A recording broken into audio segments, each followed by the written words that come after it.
So, that was kind of an anticlimax. Queen Takes Night, the last episode before the winter break for Gotham, episode 11 of the season, and I don't love it. And I probably would like it more if it wasn't the sort of mini finale kind of episode, because it felt really predictable. Almost everything that happened felt like a very logical extension of stuff we already knew was going on. And the few surprises that it had, it all blew in the first half of the episode. So, I mean, I'll start out with some positives.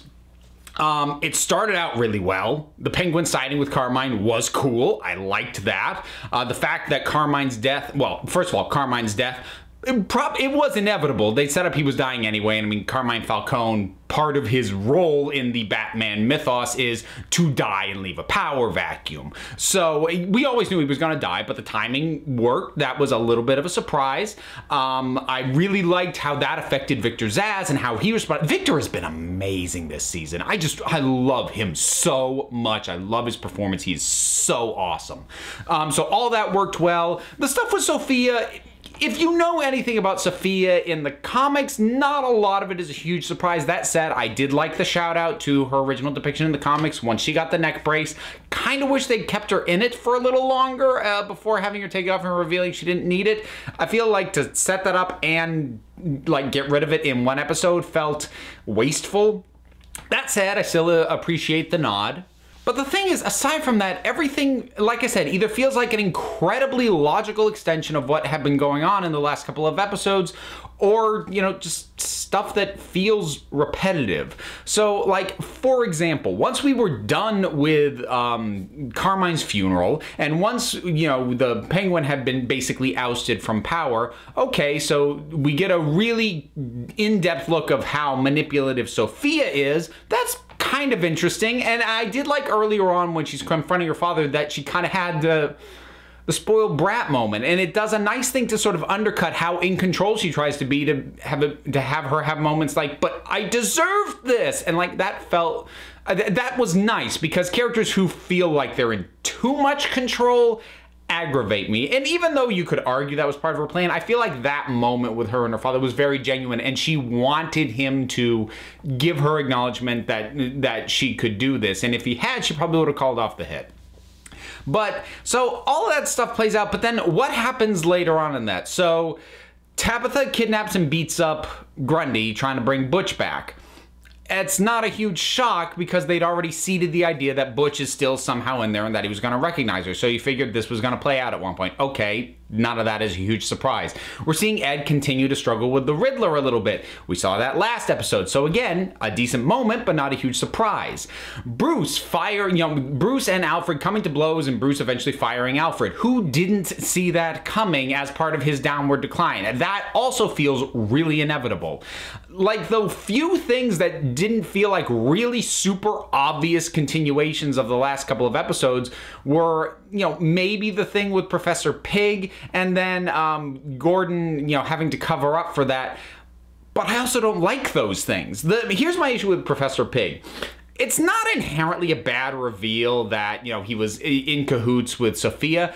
The problem is, as far as I'm concerned, that makes him less interesting as a character. The version of Pig that we got prior to this reveal was way more interesting than this. Now he went from this psychotic with a flourish and a bizarre moral code to just a hired killer who pretended to have those interesting aspects. That's disappointing, and I feel like that undermines how much fun I'd had with the character up to this point. So I didn't like that. And then as far as Jim's whole thing with covering up the fact that Sophia killed him and now he's compromised, it's not a bad story arc, but it feels incredibly redundant, because didn't we basically do this 2 seasons ago when he killed Gallivant? I mean, it feels very much the same. It's like, bring him down low and, you know, dirty him up. We dirtied him up already. Now we're cycling through a version of the same arc for him again, and I don't like that, because it just... it feels repetitive. It feels like, haven't we been here before? So I'm not a big fan of that.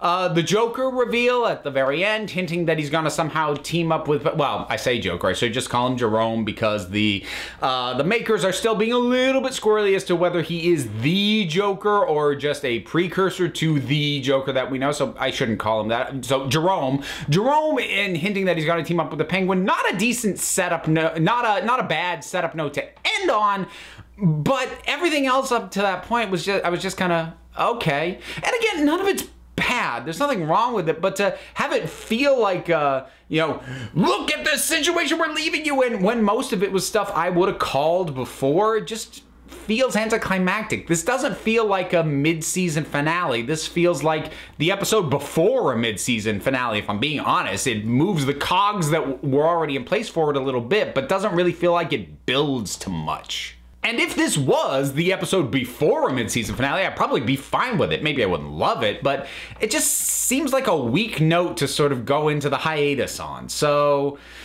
yeah, didn't love it, which is disappointing because I've been pretty stoked for most of this season, especially the last few episodes. So, I don't love the fact that I didn't like it all that much, but hey, it happens. So those are my thoughts on Queen Takes Night, the latest episode of Gotham. Did you see it? What did you think about it? Whatever your thoughts are, drop something down in the comments. Let's talk about it. Don't forget to like, subscribe, check me out on Twitter at Council of Geeks. Give a listen to the Council of Geeks podcast that's available on Apple Podcasts and Stitcher Radio. I'm also one half of the Punch Like a Girl podcast.